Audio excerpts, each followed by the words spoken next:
Ah, bonjour, bienvenue. Comme vous avez vu dans le titre, on s'en va en Nouvelle-Zélande. Avant de commencer, j'aimerais saluer la France, le Maroc et la Belgique que j'ai vu dans mes stats. Ma dernière vidéo a été beaucoup vue. J'ai vu que ça venait beaucoup de ces trois pays-là. Fait que je vous dis salut. Merci d'avoir regardé la vidéo. Puis je vous invite à regarder celle-ci, puis les autres qui vont venir après. Sur ce, on commence. Bon, la Nouvelle-Zélande. La capitale, c'est Wellington. Population, 1 123 000 environ. La devise, c'est le dollar néo-zélandais. La superficie, c'est 270 000 km². La langue officielle, c'est l'anglais. Le gouvernement, c'est une monarchie constitutionnelle avec un régime parlementaire. La situation géographique, c'est un pays qui est formé de deux grandes îles. Une île au nord et une au sud. C'est à peu près à 2000 km au sud-est de l'Australie. Pour ce qui est de la religion, environ 35% se considèrent comme athées. Pour le reste, c'est du christianisme à 55%. Au-delà de ça, on a catholique, anglican, presbytérien. Et puis pour le reste, c'est pentecôtiste, baptiste ou mormone. Le climat tempéré de l'hémisphère austral, c'est un endroit où est-ce qu'on voit les 4 saisons dans une journée. Moi, je pensais qu'on voyait que ce soit au Québec, mais 4 saisons dans une journée. Mais non, la Nouvelle-Zélande aussi. La Nouvelle-Zélande est située dans l'hémisphère sud. C'est sûr que les nuits sont toujours fraîches, puis c'est influencé par le climat maritime avec les vents très forts en provenance de l'Antarctique ou chaud en provenance des tropiques. C'est pour ça que des fois, le climat, il change très vite. Bon, histoire. On va beaucoup parler des Maoris. Beaucoup. Ça, vous allez en entendre parler beaucoup dans la vidéo parce qu'ils reviennent souvent. Les Maoris ont accosté il y a à peu près 1000 ans. Ils étaient en provenance de la Polynésie. Ces premiers arrivants-là s'établissent avec une culture riche et distincte. Et des traditions orales avec des coutumes maoris uniques. Le pays est nommé... Je vais l'écrire en bas. Parce que vous le savez, je ne le dirai pas comme ça. Aotearoa. Ça veut dire pays du long nuage blanc. Ça, je vais en reparler un petit peu plus loin. Puis la culture est encore perpétuée aujourd'hui. Plusieurs siècles plus tard, vers 1350, on a vu débarquer d'autres arrivants provenant de Hawaii. C'est une nouvelle ère qui commence, basée sur une société sanguinaire et hiérarchisée. En 1642, c'est un explorateur hollandais qui débarque. Il doit faire face à une défense sauvage des Maoris. Et puis ils sont obligés de revirer de bord. En 1769, les Européens débarquent sur l'île. Les Maoris se voient contraints de signer un traité qui s'appelle Waitangi en 1840. Ça établit une base de relation entre les deux peuples, c'est-à-dire les Européens puis les Maoris qui étaient déjà là, qui programme la souveraineté de la couronne britannique. En échange, le peuple autochtone est protégé et peut conserver ses terres. Au 19e siècle, la Nouvelle-Zélande devient une colonie britannique autonome et sa croissance économique est rapide. En 1889, l'économie continue de progresser, permettant des améliorations sociales notables. À partir de ce moment-là, les femmes vont avoir le droit de voter. Puis je crois que c'est un des premiers pays dans le monde, si ce n'est pas le premier, où les femmes ont le droit de voter. Système de sécurité sociale est mis en place, ainsi que des représentants syndicaux. Pendant la Première et la Deuxième Guerre mondiale, la Nouvelle-Zélande va participer activement à ces deux guerres-là, mais elle va subir des lourdes pertes. La participation à ces deux conflits-là va renforcer le sentiment national. Ça va accélérer le mouvement vers l'indépendance. Puis c'est en 1947 qu'ils vont devenir indépendants, mais ils vont garder des liens étroits avec le Royaume-Uni. Ensuite, elle va signer un libre-échange avec l'Australie Puis ensuite, dans les années 80, ils vont réparer les injustices qu'ils ont faites aux Maoris. Le statut des Maoris va être reconnu.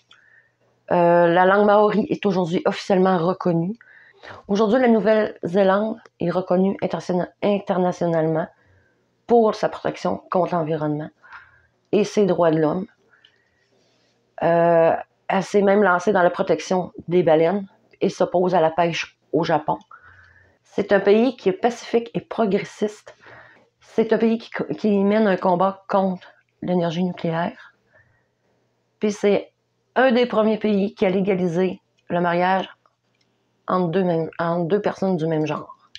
Tout ce qui est culture, habitudes et coutumes, en théorie, normalement, les Kiwis sont très amicaux. Les Kiwis, ça je vais vous en reparler plus tard, sont amicaux, mais ils sont réservés.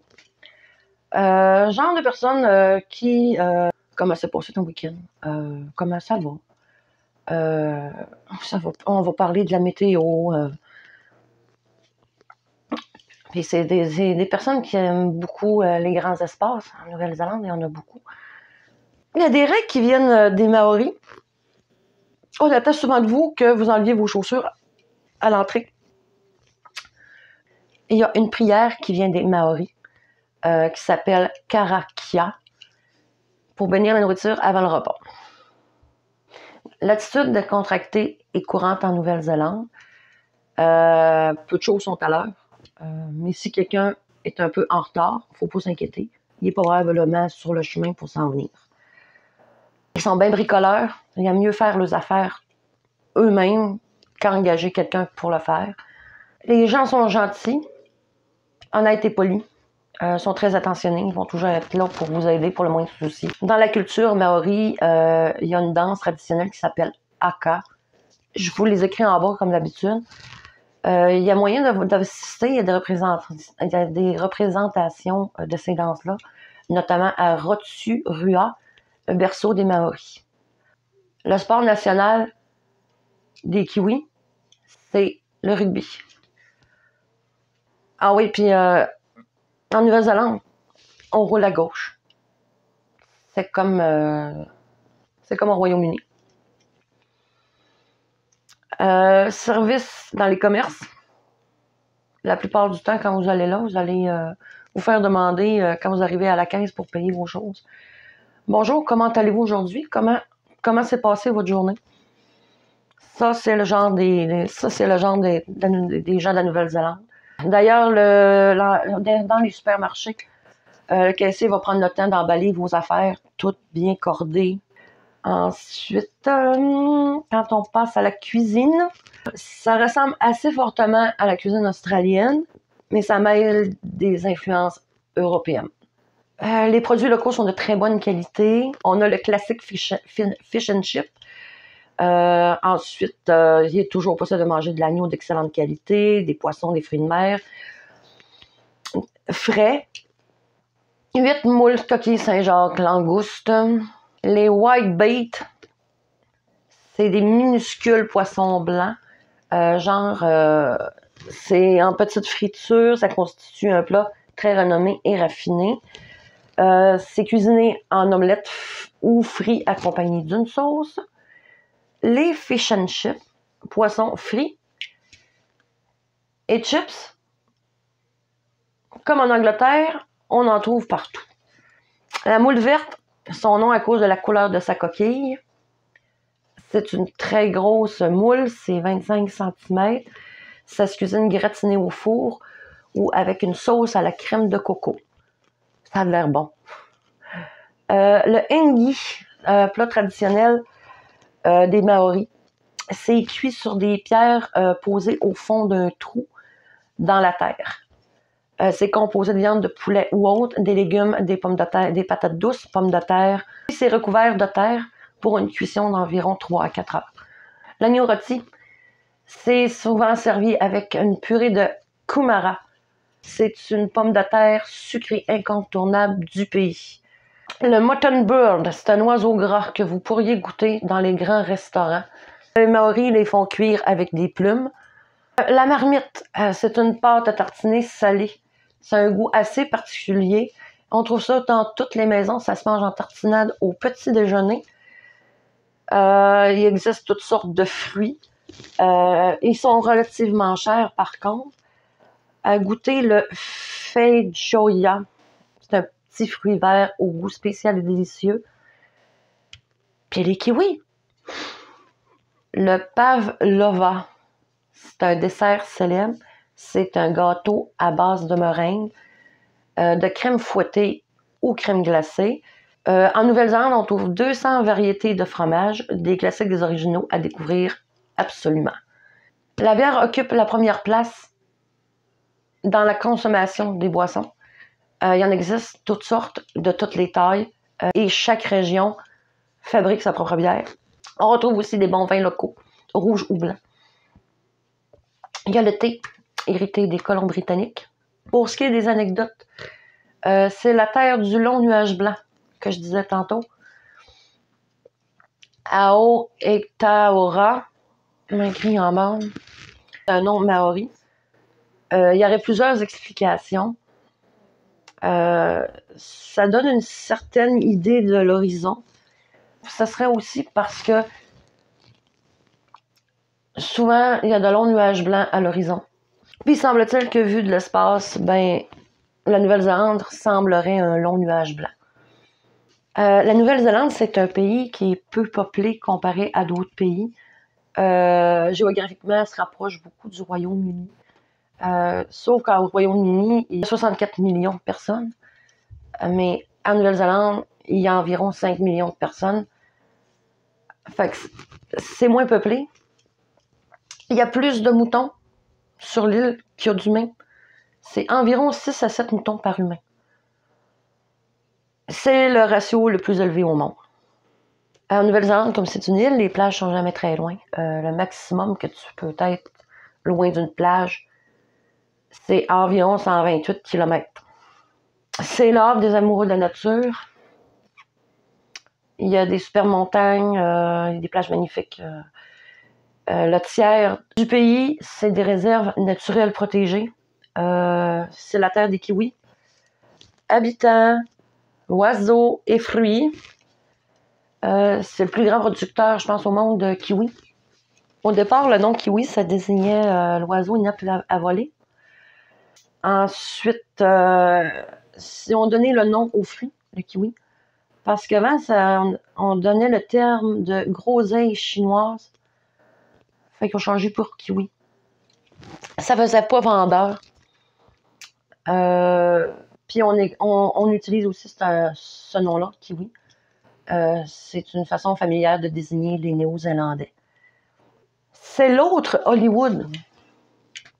Oui, parce qu'il y a plusieurs films qui ont été tournés là. Et c'est Le Seigneur des Anneaux! Ouais! Mais oui. C'est ça. Le Hobbit a été... Le Seigneur des Anneaux, Le Hobbit a été tourné là. King Kong.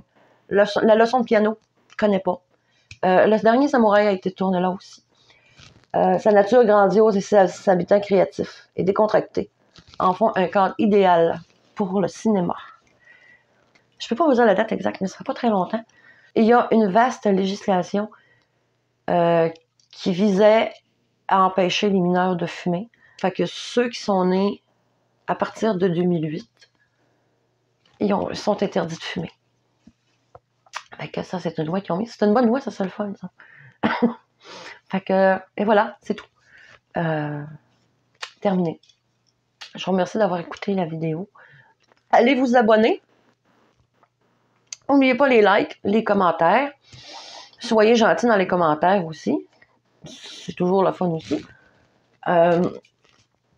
Mais je vous souhaite une bonne fin de journée, une bonne fin de soirée. Je ne sais pas quand vous écoutez la vidéo. On se revoit pour la prochaine vidéo. Bye!